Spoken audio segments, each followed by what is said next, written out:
Dan baik, selanjutnya kita akan mengupdate informasi terkini banjir di Bekasi, Jawa Barat. Ada rekan Jen Cahya ini di Pondok Gede dan juga akan ada memantau kondisi terkini di Karangligar, Karawang, Jawa Barat bersama rekan Rudi Setiawan. Namun terlebih dahulu kita ke Jen Cahyani di Pondok Gede, Bekasi, Jawa Barat. Jen, bagaimana kondisi terkini di Pondok Gede, Bekasi? Silakan dengan informasinya. Ya, Togi dan juga pemirsa, kondisi terkini saat ini di Pondok Gede Permai Bekasi, kalau sekarang sudah cukup surut, sudah bisa dilewati oleh orang yang berjalan dan juga menggunakan kendaraan bermotor, karena sudah surut sejak sekitar pukul 4 pagi ya, Togi dan juga pemirsa, menyisakan adanya lumpur-lumpur. Namun masih bisa dilewati. Nah, ini saat ini aktivitas warga yang ada di sini adalah bersih-bersih rumah mereka. Karena pada hari kemarin ini banjir yang menggenang area sini mencapai paling tinggi 7 sampai 8 meter. Dan ini tentu saja terendam sangat tinggi ya, Togi dan juga pemirsa. Nah, ini salah satu aktivitas warga. Nah, ini lumpurnya cukup tebal ya, Togi dan juga pemirsa. Kalau Anda bisa lihat, ini sepatu boot saya. Lumpurnya sudah setebal ini. Nah, di sini ada warga yang masih beraktivitas membersihkan rumah mereka pasca digenangi air banjir pada hari kemarin. Boleh kita tanya sedikit ya sama Ibu? Selamat pagi, Ibu. Saya mau tanya sedikit, dengan Ibu siapa, Bu? Dengan Ibu Eva. Ibu Eva rumahnya di sini ya? Di depan. Oh iya, berarti kena banjir juga hari? Kena banjir. Nah, ini kemarin sudah sempat menyelamatkan barang-barang pribadi atau belum, Bu? Udah dinaik-naikin ke atas plafon. Cuman kena juga. Kena juga ya, Bu ya? Karena kemarin cukup tinggi juga ya, Bu? Iya. Genting saya nggak kelihatan. Berarti kalau untuk saat ini Ibu ngungsi di BNPB? Enggak, di rumah saudara ada deket di atas. Oh, ada di rumah saudara. Nah, hari ini kan sudah mulai surut ya, Bu, tinggal lumpur-lumpur. Kegiatannya ngapain aja, Bu? Kita ngebersihin dulu ini sampah-sampah, lumpurnya kita keluarin, baru nanti kita bersih-bersih cuci barang itu. Sulit nggak, Bu, membersihkan ini? Lumpurnya kan cukup tebal juga ya, Bu? Iya, ini kemungkinan bisa 1 minggu baru kelar. Untuk lumpurnya aja. Karena kita kan banjir udah berapa kali banjir gitu kan. Jadi pengalaman banjir udah sangat sering lah. Iya. Jadi tahun-tahun sebelumnya daerah sini juga kena ya? Kena. Dari tahun 2020 juga kena. 2016 kena juga. Iya. Berarti ini sampai ke lantai 2 juga kena lumpurnya juga nggak, Bu ya? Kena, cuman lebih sedikit gitu ya kalau di lantai 2. Kalau di bawah kan udah pasti penuh. Ketebalannya bisa sampai 10 cm. Oh iya. Oke, Bu, berarti ini sudah mulai sampai 1 minggu ke depan. Ada kendala lain nggak sih, Bu, dalam pembersihannya? Banyak, karena kita kan ada barang-barang yang berantakan, ya kan, lumpur-lumpur. Terus juga kan kayak kendala alat-alat, air bersih, itu doang. Tapi mungkin ada bantuan lain nggak sih dari pemerintah misalnya atau dari BNPB sendiri? Kalau bantuan sih ada, cuman kalau buat minta bantuan kayaknya dipersulit. Harus melalui RT, harus melalui ini. Jadi kadang dari RT udah dapat tapi nggak nyampe ke kita gitu. Iya, kalau minta sendiri ke BNPB dipersulit, emang susah. Iya. Jadi pakai seadanya yang seadanya. Kalau bisa, kalau ada duit kita beli alat-alat sendiri gitu. Terima kasih banyak, Bu. Selamat bebersih lagi ya, Bu ya. Nah, ini dia Togi dan juga pemirsa, aktivitas warga yang membersihkan lumpur-lumpur sisa dari banjir yang menggenangi kawasan Pondok Gede Permai di Bekasi. Nah, kalau memang kita bisa ulas ya, kawasan ini memang pertemuan antara antara 2 sungai ya, ada Sungai Cikeas dan juga Sungai Cilengsi. Dan ini memang salah satu wilayah langganan banjir seperti tadi sudah disebutkan ya oleh warga di sini. Memang tahun-tahun sebelumnya di sini langganan digenangi air banjir dari air hujan, karena memang beberapa waktu terakhir curah hujan juga cukup tinggi. Dan ini untuk air yang sudah surut tadi juga dibantu pompa air dari PUPR sehingga bisa mempercepat surutnya air genangan banjir. Karena pada hari kemarin ini tentu saja ya kalau kita bisa hitung 7-8 meter yang paling tingginya. Nah, ini menggenangi atau menutup rumah sampai ke atapnya. Sehingga tentu saja aktivitas terhenti, masyarakat di sini juga harus mengungsi. Namun untuk saat ini pengungsian yang terdekat, ini di dekat lokasi kami saat ini juga ada kantor BNPB. Dan itu sudah bisa memenuhi kebutuhan tempat, kemudian dari makanan dan lain sebagainya untuk para pengungsi atau masyarakat di sini yang membutuhkan tempat tinggal sementara. Karena tadi juga kami sempat melihat ke lokasi pengungsian memang sudah terpenuhi semua kebutuhannya. Nah, kita lihat lagi, kita menyusuri lagi ya Togi dan juga pemirsa situasi atau lokasi di Pondok Gede Permai ini. Nah, ini total sudah bisa diakses pejalan kaki dan juga sudah bisa diakses kendaraan bermotor. Nah, itu juga ada warga yang menyelamatkan hewan peliharaan mereka ya dari banjir. Nah, ini salah satu juga ya Togi dan juga pemirsa, banyak masyarakat yang tentu saja pada saat terjadinya banjir kemarin mereka juga harus menyelamatkan hewan peliharaan mereka. Apalagi sekarang ini masih terendam lumpur ya, lumpurnya cukup tinggi sekitar mungkin 10 sampai 20 cm, ada 10 cm ini ketinggian lumpur yang masih ada di sini, sisa-sisa dari banjir yang menggenangi kawasan Pondok Gede Permai pada hari kemarin. Nah, ini syukurnya hari ini sudah surut dan juga tidak ada hujan yang kembali mengguyur kawasan Bekasi.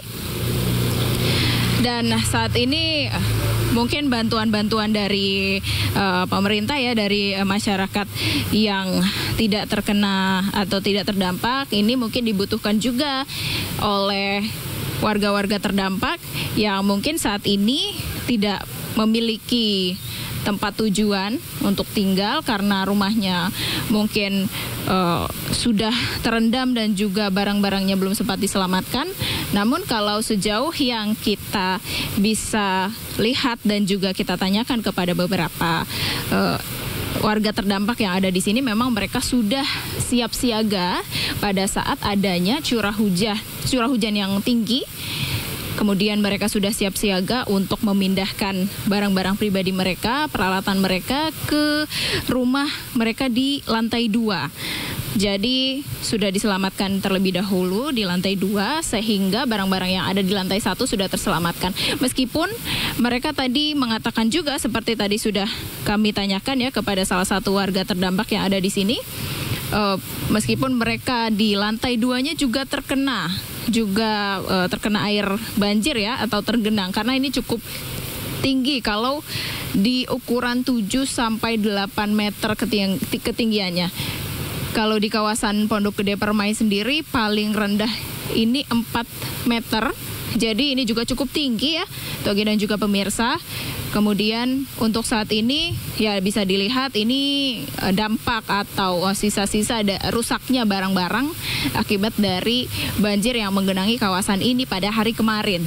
Nah, ini tentu saja PR yang harus dikerjakan ya oleh warga setelah nantinya sudah surut total, kemudian mereka juga sudah membersihkan atau bersih-bersih rumah mereka masing-masing, dan tentu saja ini harus juga membereskan barang-barang atau sisa-sisa yang juga rusak. Nah, ini dia Togi dan juga pemirsa, ada gerobak-gerobak jualan makanan milik warga yang ada di sini yang juga terdampak roboh, kemudian rusak. Karena pada saat kemarin kemungkinan kalau barang-barang besar seperti ini mereka tidak sempat untuk menyelamatkan, tidak sempat untuk membawa barang-barang ini atau alat-alat ini ke tempat yang lebih aman. Karena hujan juga tidak berhenti ya, terus-menerus. Kemudian langsung disusul dengan luapan air dari sungai dan langsung menggenangi kawasan ini. Nah, ini nanti tentu saja akan kita lihat bagaimana nanti masyarakat atau warga yang ada di sini dalam membenahi barang-barang mereka sendiri yang ada di sini. Kemudian butuh berapa lama sih mereka dalam membereskan barang-barang ini? Karena kalau tadi kita tanyakan, mereka butuh waktu hingga 1 minggu untuk membersihkan rumah mereka yang sudah terendam banjir. Nah, karena sudah langganan, mereka juga sudah hafal ya seperti apa untuk teknik pembersihannya. Namun kalau untuk saat ini banyak juga ya dari warga terdampak yang mungkin masih menunggu ini lumpurnya agak lebih surut lagi sehingga dalam proses pembersihan mereka dapat dilakukan dengan lebih mudah. Sementara itu memang tadi kalau kita tanyakan juga ya dalam membersihkan rumah mereka ada beberapa kendala. Salah satunya alat-alat yang digunakan. Alat-alat yang digunakan oleh warga terdampak untuk membersihkan rumah mereka karena membutuhkan waktu yang lebih panjang, berhari-hari bahkan sampai 1 minggu. Kemudian mungkin jika mereka tidak memiliki alat-alat yang mumpuni, tidak memiliki alat-alat yang cukup canggih untuk membersihkan lumpur-lumpur dan sisa-sisa dari air banjir di rumah mereka atau di peralatan-peralatan barang pribadi mereka, sehingga mereka meminta bantuan seperti itu kepada pemerintah untuk mengakomodasi alat-alat untuk pembersihan tersebut. Namun masih terdapat kendala juga bagaimana birokrasi untuk meminta alat-alat sebagai bantuan tersebut ini cukup sulit ya, birokrasinya, prosesinya cukup sulit sehingga ini menjadi salah satu kendala oleh warga terdampak juga. Nah, kita masih menyusuri kawasan Pondok Gede Permai, Togi dan juga pemirsa. Ini sudah mulai banyak yang bersih-bersih rumah. Nih, meskipun mereka masih banyak lumpur ya, terkena banyak lumpur, terendam lumpur, tapi tetap harus bersih-bersih ya untuk nantinya bisa kembali ditempati atau ditinggali nih rumah mereka masing-masing. Dan kalau kita bisa lihat rumah warga yang ada di sini kalau di lantai satunya memang sudah dikosongkan ya oleh warga. Seperti tadi saya sudah sebutkan, di lantai satunya sudah mereka kosongi, mereka sudah mengamankan barang-barang mereka yang ada di lantai satu. Dan nanti akan kita lihat ya, Togi dan juga pemirsa, seperti apa proses pembersihan dan yang ada di sini. Dan nanti Togi dan juga pemirsa, nanti kita akan ajak ke posko pengungsian di BNPB karena di sana tempat warga terdampak untuk tinggal sementara. Sementara itu Togi. Informasinya nanti kita akan update lagi terkait banjir di kawasan Pondok Gede Permai, Bekasi, Jawa Barat. Selamat bertugas kembali. Selanjutnya kita ke Rudi Setiawan di Karangligar, Karawang, Jawa Barat. Ya Rudi, silakan dengan informasinya.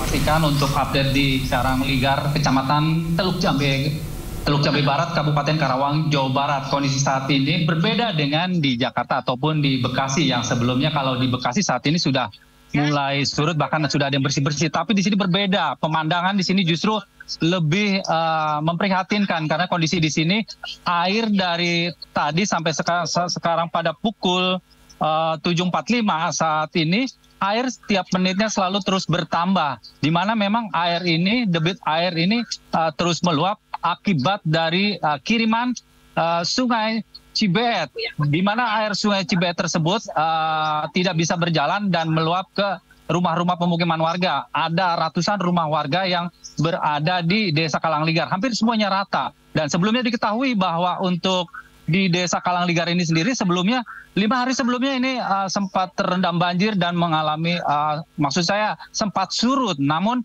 2 hari ini kembali dilanda banjir dan bisa Anda kami gambarkan bahwa di belakang saya aja saat ini yang tadinya banjir hanya tidak terlalu tinggi. Nah, pada saat ini banjir sudah mulai cukup tinggi dan bahkan udah kalau di sini sudah sampai ada yang sampai sepinggang dan kalau di belakang saya ini bisa sampai lebih tinggi lagi. Bahkan kalau di depan saya ada yang sampai atap rumah. Nah, ya bisa dibayangkan karena memang aliran debit air sungai dari Cibet ini tersendat. Di mana Sungai Citarum sendiri juga kondisinya memang juga mengalami sedang pasang ya, artinya baik. Saudara Rudi juga tidak. Ya, Saudara Rudi, bolehkah diperlihatkan mungkin situasi terkini di daerah banjir sekarang ini, mungkin diperlihatkan ke pemirsa?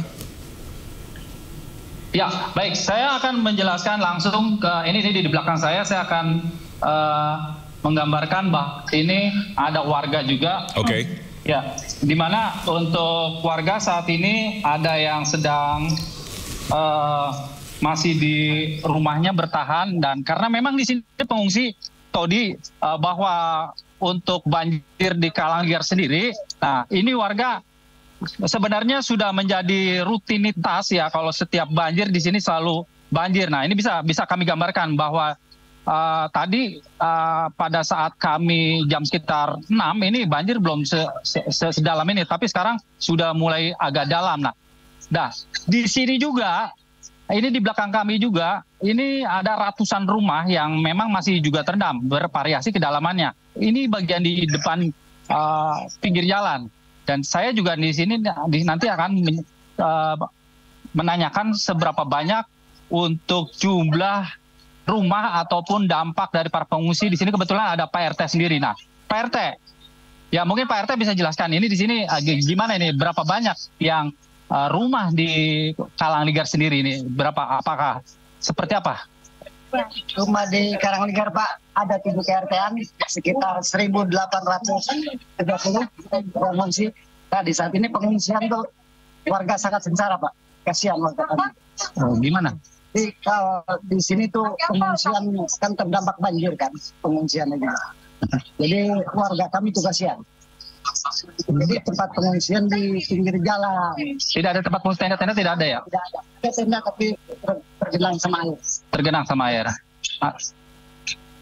Terus kalau untuk evakuasi warga perahu-perahu gimana? Ada nggak? Evakuasi warga ada kemarin 2, tapi saya minta dari BNPB minta 2 tambahan untuk evakuasi lagi. Terus datang lagi sampai 6 evakuasi. Alhamdulillah warga kita bisa evakuasi dengan enggak. Nah, bisa dijelaskan Pak, untuk dapur umum sendiri di sini udah ada disiapkan atau belum Pak? Sudah ada di desa, tapi tidak di sini karena desa saya terendam terdampak banjir. Nah, terus gimana tuh untuk makannya para pengungsi gimana Pak? Makannya para pengungsi saat ini memang belum dapat Pak. Belum ada? Ya, soalnya kan dapurnya juga terendam di desa.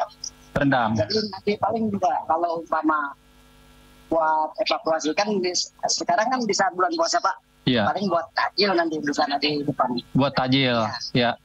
Nah, kalau boleh dijelaskan Pak, ketinggian air di sini seperti apa sih Pak? Di sini kan ini kalau di sini semakin dalam ya. Nah, Bapak mungkin bisa dijelaskan. Ketinggian air di sini Pak berkisar. Iya. Tapi paling tinggi bisa 3 meter Pak. 3 meter. 3 meter. Soalnya banjir lumayan besar Pak di sini Pak. Lumayan besar. Lumayan besar. Bahkan warga kami juga sangat menderita. Soalnya enggak cuma tahun ini Pak, udah 18 tahun warga kami menderita Pak. Iya. Terus harapannya apa nih dengan banjir di Kalangligar ini udah? Saya berharap banyak dari pihak pemerintah, pejabat-pejabat tinggi dan Bapak Prabowo kalau bisa datang ke sini. Iya. Saya berharap itu biar supaya dia tahu apa masyarakatnya, apa rakyatnya seperti apa. Soalnya di sini kan banyak yang menderita Pak, para petani. Sini mayoritas petani Pak. Petani itu yang bahan pangan yang dibicarakan oleh Bapak Prabowo. Nah, itu dia sangat menderita Pak. Sudah 2 bulan dia bercocok tanam, terus terhantam banjir. Bapak bisa bayangkan seperti itu. Oh berarti di sini ada persawahan juga yang terendam Pak? Ada, banyak Pak. Banyak. Sangat banyak. Itu pokoknya mah kalau orang desa Kalangligar penghasilan dusun sapi sangat menderita Pak. Nggak cuma batin juga menderita. Kalau bisa dia berteriak. Soal sudah 18 tahun menderita belum ada solusi sampai saat ini. Sampai saat ini. Ya, tapi kemarin dari BPWS dan Bapak Bupati sudah memantau di Survei, dapat survei. Di sana, terus mau dibikinin pintu air. Mudah-mudahan tahun 2025 banjir di Karangligar bisa diatasi. Itu yang saya harapkan. Siap, Pak RT. Ya. Baik, Pak RT, terima kasih atas informasinya ya. Ya, saudara, ya, Togi, kami akan menggambarkan juga ya, selain ratusan rumah dan area persawahan di Desa Karangligar ini, memang yang tadinya jumlahnya hanya ratusan, yang tadinya juga sebelumnya tidak terendam banjir, hari ini secara menyeluruh kami pantau sejak tadi pagi itu terdampak semuanya. Bahkan sekolah, masjid, musola di sini juga ikut terendam banjir, termasuk kantor kepala desa sendiri dan tenda pengungsian juga di sini ikut terendam banjir. Nah, bisa Anda lihat bahwa ini ini hanya di pinggir jalan ya. Kalau di dalam lagi itu akan lebih dalam lagi ya. Jadi Togi, tentunya harapan dari masyarakat Desa Karangligar, harapannya untuk saat ini yang sangat dibutuhkan selain sembako atau makanan untuk mereka berbuka puasa dan sahur, juga mereka berharap ada tenda dan selimut, bahkan juga obat-obatan yang diharapkan bisa membantu untuk meringankan beban mereka. Ya, perlu diketahui juga untuk saat ini sejak malam ya memang belum ada pejabat ataupun pemerintah daerah yang belum mengunjungi lokasi di daerah Karangligar itu sendiri. Karena diketahui ada kecamatan selain kecamatan Teluk Jambe Barat juga di kecamatan Pangkalan Loji juga mengalami banjir. Namun di kondisi di sana berbeda, di sana agar maksud saya lebih tidak separah ini karena di sana sudah mulai agak surut dan air berpindah ke Kecamatan Teluk Jambe Barat ya Togi. Itu yang dapat kami sampaikan Togi, dan ini pemandangan situasi terkini. Nah, ini juga masyarakat juga di sini pengungsi-pengungsi mereka yang bisa dapat kami gambarkan bahwa masyarakat mereka mengungsi tidak di pengungsian karena memang di sini tempatnya juga tidak memadai, adapun tenda, dan di sini hanya mereka bisa mengamankan di tempat-tempat yang lebih aman lagi. Dan ini suasana terkini masyarakat di sebelah saya. Nah, bisa saya gambarkan. Di sebelah saya juga di sini ada ini juga di belakang saya, ini rumah di belah sini udah ratusan.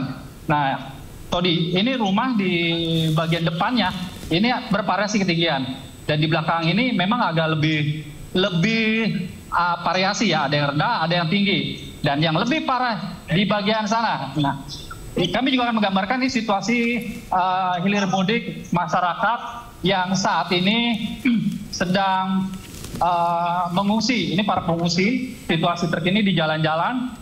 Jadi mereka hanya bisa mengungsi di tempat-tempat ini. Ya, keluhan-keluhan masyarakat ya, ini situasi pengungsi karena tidak ada tenda pengungsian. Jadi masyarakat kondisinya seperti ini. Ya, ini masyarakat. Nah, ya, nah ini. Kenapa Ibu nggak sahur? Nggak ada saung. Oh, nggak ada saung. Ya. Oh, jadi pakai ini ya? Ya. Ya, ini kondisi para pengungsi yang memang mereka bisa manfaatkan. Ini ada di jalan-jalan. Kondisinya seperti ini.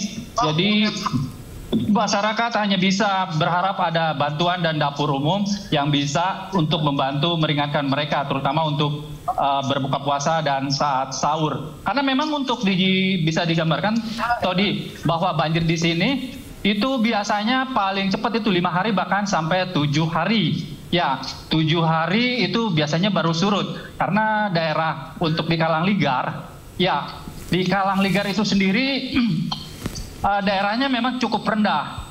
Dapat diinformasikan bahkan banjir yang melanda di Karangligar ini bisa sampai 2 minggu atau bahkan ada yang sebulan karena daerahnya dia sangat rendah. Dan ini saya berusaha mencoba lebih ke depan karena di sini rumah lebih banyak lagi jumlahnya yang terendam banjir. Ya, berbeda dengan di Bekasi. Kalau di Bekasi itu jumlah rumah-rumah sudah mulai surut, bahkan hari ini sudah bersih-bersih. Tapi kalau di sini air justru makin terus tinggi per menitnya.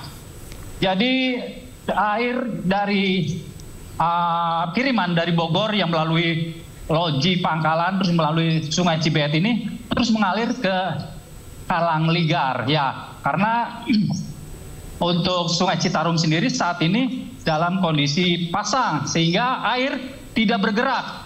Air yang dari Sungai Cibeet itu tidak bisa mengalir sehingga airnya hanya bisa mengalirkan ke rumah-rumah warga sehingga debit air terus menggenangi rumah-rumah warga ya. Ya bisa dipastikan bahwa banjir sampai siang ini kemungkinan akan air terus meningkat, Todi. Ya, Todi, ini situasi terkini. Baik. Ini. Baik, Saudara Rudi Setiawan, terima kasih atas informasinya. Nanti kita akan update lagi untuk situasi terkini banjir di daerah Karangligar, Jawa Barat. Selamat bertugas kembali, Saudara Rudi. Baik, bisa kita akan break sejenak. Break ini akan kembali sesaat lagi.